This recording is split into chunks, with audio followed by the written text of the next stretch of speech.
I'm just gonna turn on the recording and hope for the best.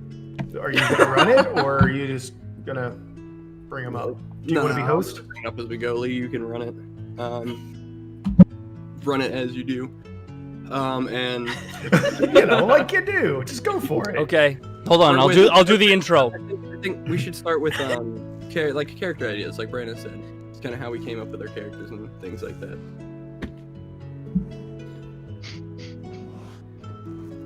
I wasn't okay with dying, so I made something similar.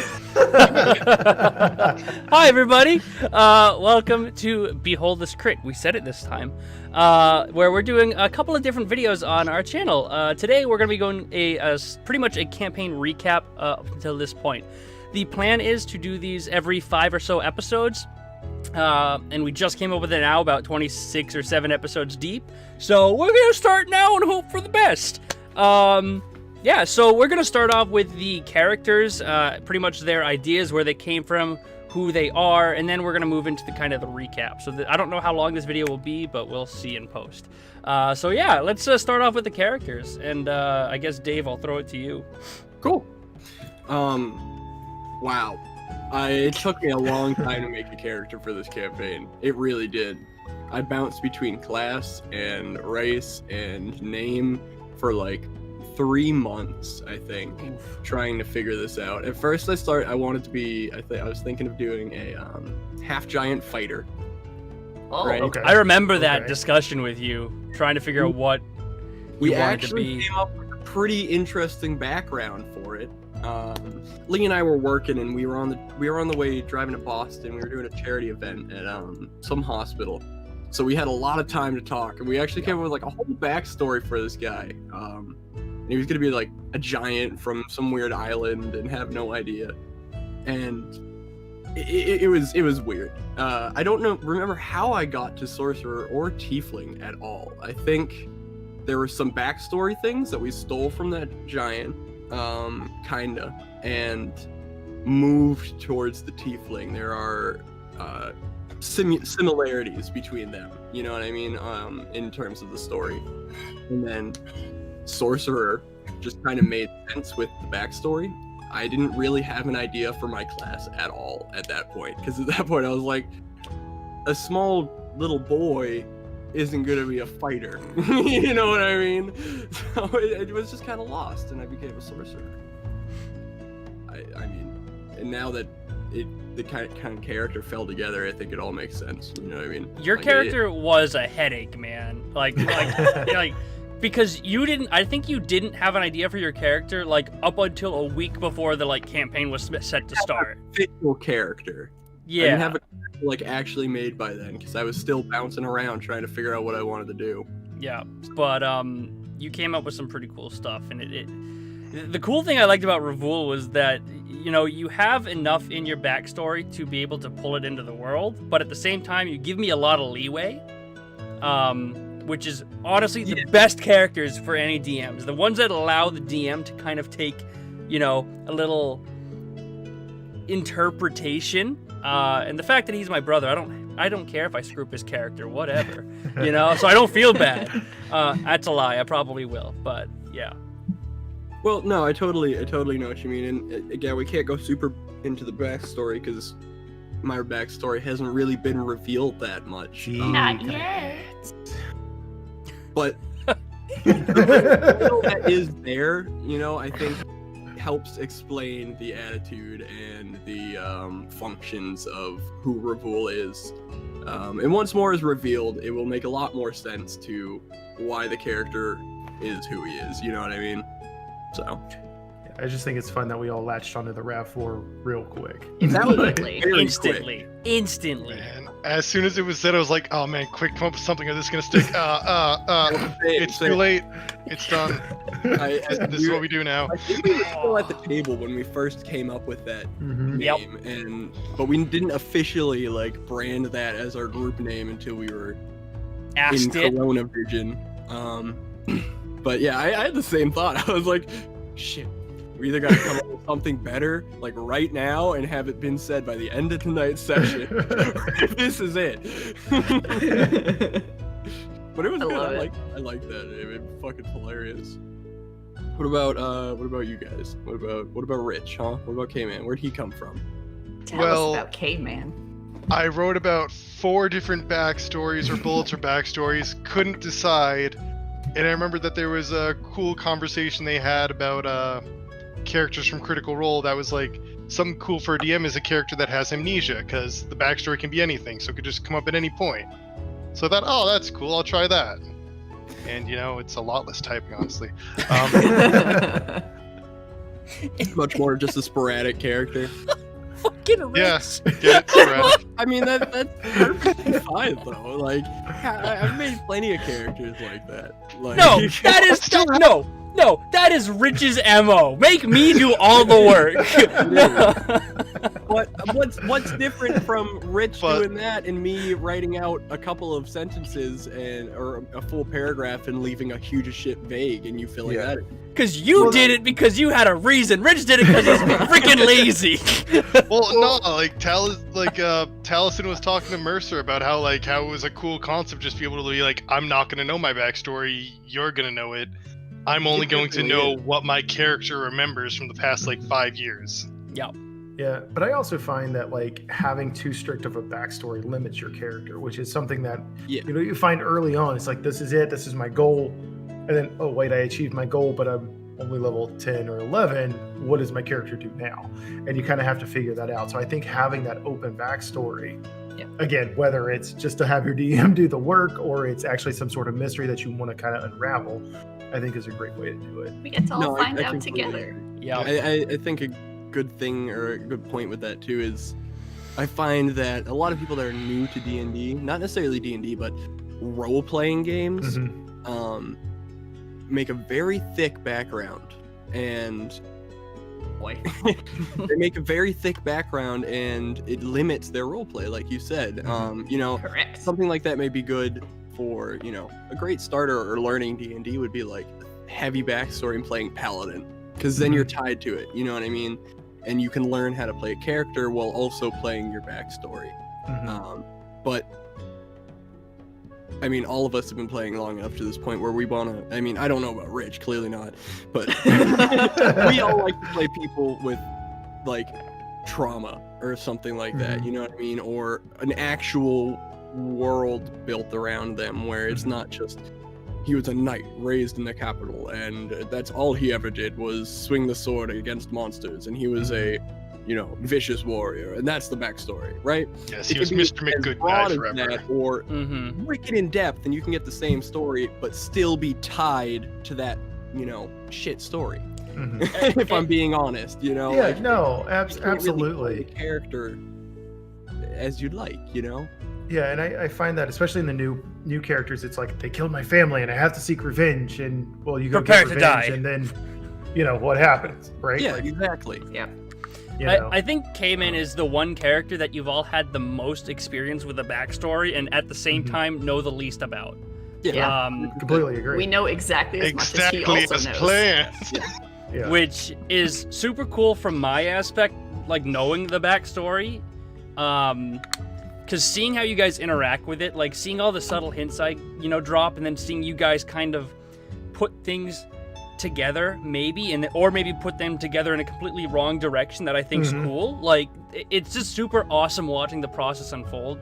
So I do agree with you, Rich. That whole amnesia thing, it allows you so much more kind of just imagination, even more than Kate's 2-page backstory. You having amnesia, is its own kind of crazy backstory that I cannot wait for you guys to figure out, because you've already the things that must be going through your mind right now for what's wrong with Rich is it's so fun to listen to.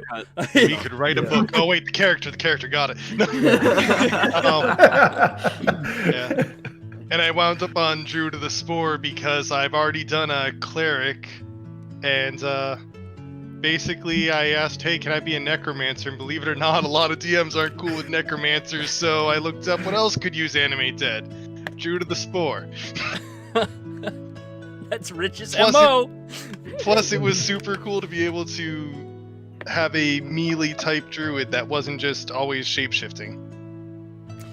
I think it's true too. That's just a great character. Even though it's so basic. You know what I mean? Mhm. The Druid of the Spore, I think, makes it really unique alone in the way that you play K-Man with it, of just like a nonchalant person. Like, genuinely, I would not be surprised if K-Man was just a druid spirit before this, and all he did was walk around the woods and just fuck around with fungi and fuck around with white matter, and that was it. You know what I mean? Mhm. Like, He was just genuinely a mushroom in his yeah, past he life. could have been like. I mean, we can't rule that out. That's the fun of the niche. D&D, you don't know. Best times. I love it. But like, that's what I mean, is it's a perfect example of, even though the perfectly empty characters can be a great example of unique and fun characters to play. You know what I mean? Mm-hmm. Yeah. But yeah, and I completely agree. And if you don't mind, I'm going to jump in here and kind of some Broad Dune stuff, because I was very much, like that, where I'm not big into like really putting in like this whole in-depth backstory, and this is it, and this is what I want, and here's my family tree, and here's their portraits, and here's what they did. I feel called out right now. Not that we're talking about anybody here. Listen. But it's the same kind of idea, right? Like where, like it was, I had this idea for this character. Like he actually came from another campaign that we only got to play one game of, Broad Dune. And so like I grew up watching all the martial arts movies, and I've always loved these kind of like martial arts things, and like this whole idea of the monk and watching other people play monks and just seeing all the cool shit they can do. And I was like, I've got to play a monk, because I always play fighter, I always play, paladin, and all these really heavy fighter types. And I never really played a monk, so I wanted to play a monk. And me being the kind of person I am, I was like, well, I got to do something different. I want to be Oxydon. Like, you don't see Oxydons. And I had just played a Turtle in a different campaign, so I had to do something different. Turtle was the other option. Still waiting for the day it may happen where I get to play my Teenage Mutant Ninja Turtle, but that's if Broad Dune dies, you guys might get to figure that one out. But in comes Raphael. Yeah, he'll have to have a different name, but we'll figure it out when that happens. A little simpler than that. Yeah. Ted. Steve is my go-to. Steve, Hank, and Esteban are my 3 go-to names. So I've always been a fan of like Ted, Fred. Mm-hmm. Those rhyming names. But it was the same idea. Like, I picked out, kind of sort of a backstory. I wanted him to be a surfer dude. And Lee was like, well, where's he from? I'm like, I don't know. I don't know your world, man. Pick me a place. And it's like, all right, Pukoma. And I was like, great. He's going to have puka shells. He's going to love this. And he's going to love. And I kind of feed off of what information is given to me. And that's kind of how I play as a person. Is I'm a reactive person. So I like to have something thrown at me, react to it, and all of a sudden it becomes canon. So that kind of impromptu improv feel I love to do. That's why I like being a DM, because you never know what's going to happen. They do something, you react to it, and now it's canon. So having those things kind of thrown at me and having that vague backstory of, hey, I was, dyslexic, I don't learn well, and so I learned to fight. Boom. That's all I really needed. You're going to tell me more about my family. Maybe they were in some shady business that they were into. I don't know. I don't even know that what one person didn't like your parents. Right. What's So, up with like, that? I don't know What's going on there. So it's kind of like, and that triggers Broad Dune to be like, well, what's going on? What's happening? I don't understand. We got to go figure this. How do you not like the Teravangians? So, and it's all those kind of crazy things that really just kind of lead me as a player to like leave in as an open backstory.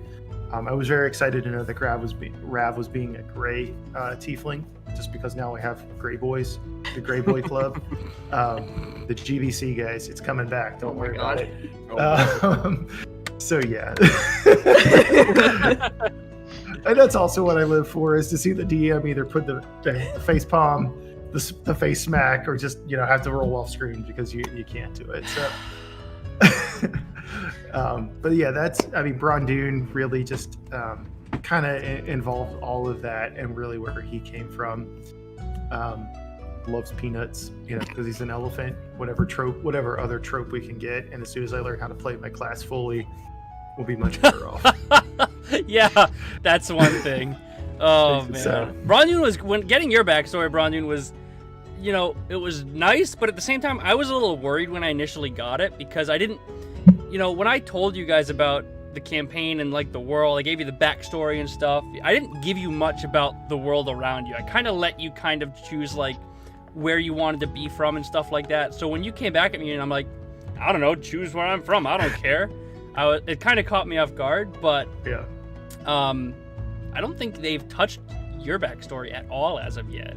Not only really. bit that you've heard is really just the people not liking, or that one shopkeep One not guy. liking. One dude. Yeah. we're One gonna guy, latch on and to. it's other than that, it's what I've said. You know, I have two dads. I guess they keep Keanu, tapestries, but you know, and that's really it. So, but yeah, I mean, that to me is what's fun is having things happen and kind of reacting to them and just kind of going from there. I mean, the backstory part to me is less important.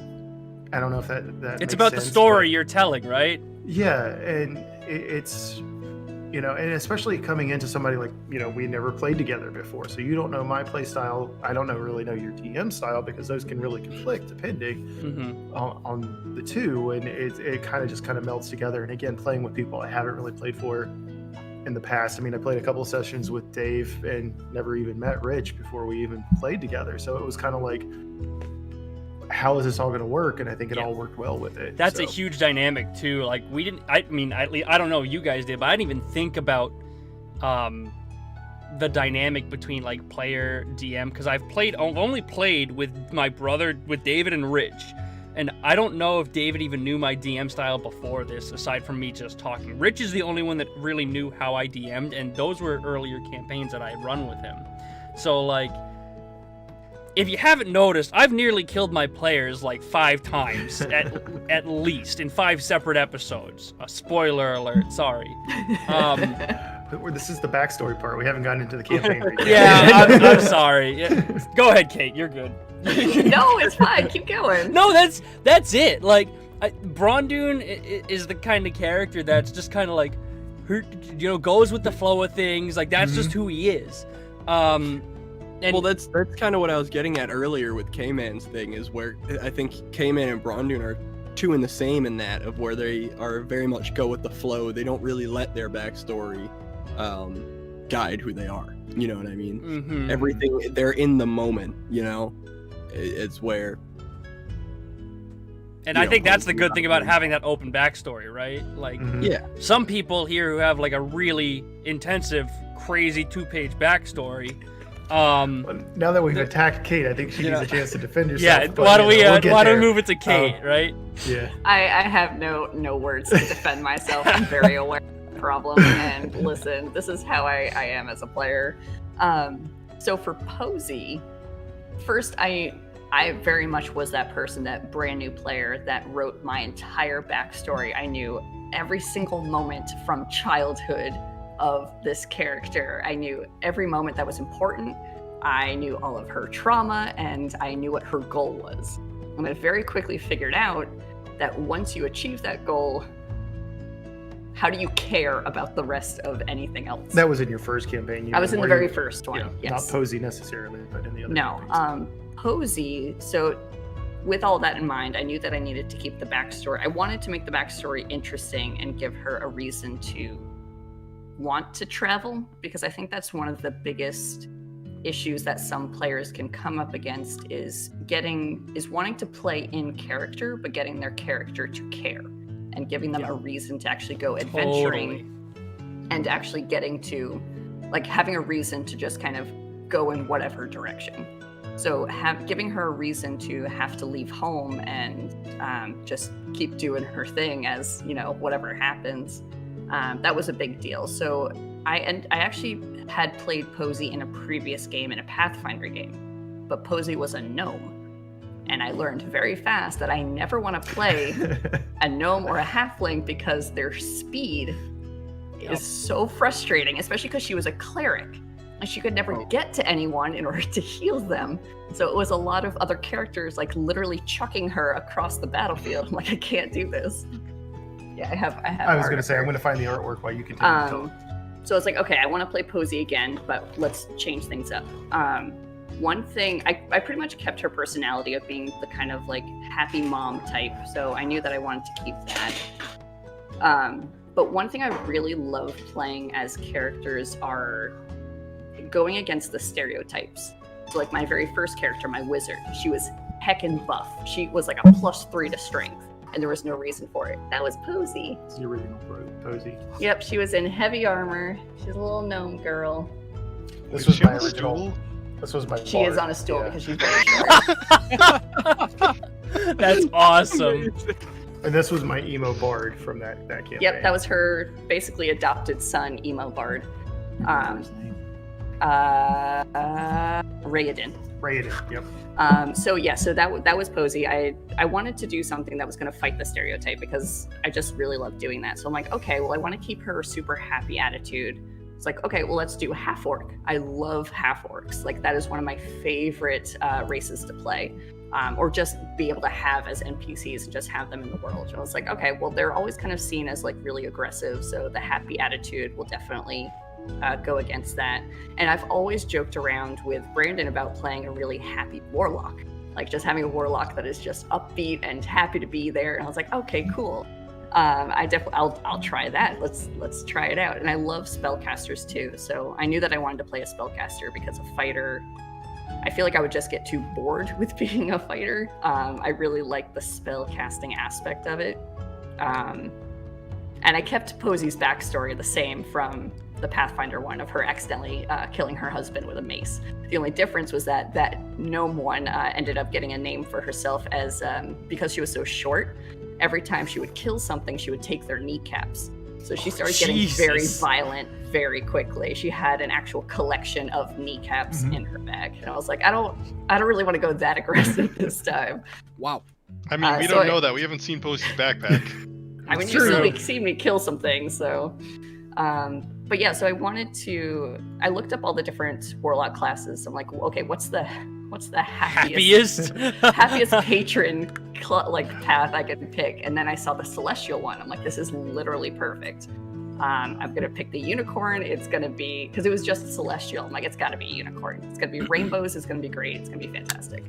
And the other thing I really love connecting for my characters is basically giving them some sort of tie to the world. And that's always through family. I always create characters that have a huge extended family all the time. So I had, she has her mom. She has like 3 or 4 aunts. She's got like her I had literally the whole family tree, exactly like you were talking about. And even for a character that we had played in another game, literally just one session we played, I had her whole family history. I made portraits. They were like hanging on the walls. So I really love going into backstories and giving them, like being able to find that fuel to get them out to go and adventure. But I know now from learning from earlier games that everything leading up to that point is fine, but as long as you leave it open enough to give them a reason to actually want to travel. I gotta say too, and we're not saying it's bad to have a long backstory. Trust me, it's literally there's no wrong way to have a backstory, right? It's just not. Absolutely. You can do whatever you want. The reason we're just laughing at her because she's the only one, but that's it. And Posey's backstory is super cool because a little bit in contrast to Cayman's backstory, Cayman doesn't have a backstory, right? He doesn't know what his backstory is, and that's kind of his reasoning. That's his tie to the world, is he's trying to figure it out as he goes along. Whereas Posey, when she gave me her backstory, she gave me, like she said, the family tree, all this different information, which when she finds those people or when she hears about them in the world, she's gonna have this crazy moment of, that's so cool, why are they there, what's going on? So it gives her another reason, I feel like, and it kind of makes the tie in the Asura a lot more realistic. Whereas when Rich slowly finds things out, he'll be like, I never imagined that. Meanwhile, you're gonna be like, why is my mom over there, what's going on? So it's just all these different ties. Well, you know what, why is my mom tied to a brick in the bottom of the ocean? Who knows? Jesus. Wow. Dark. I'm Italian, sorry. She's fine. 1940s Italy. My mom's here. Surprised your mom was actually on the island that we just passed. Ooh. That Yeah. was my But anyways, that brings us to a good point to start talking about the campaign rather than characters. So I don't know if you want to cut the video or not. yeah, it's been 30 minutes, so we'll do a actually, cut or something there. let's cut the video here, because that's like character everything. That's been 30 minutes of that, Yeah. so let's cut it here. Thought it would be shorter. Sorry, we get excited about D&D. Who knew, right? Oh, well. Anyways, thanks for watching if you watched this far. Unlike last video, hey, Behold This Crit every Friday at 7 p.m. EST. Come watch us live at twitch.tv/Behold This Crit.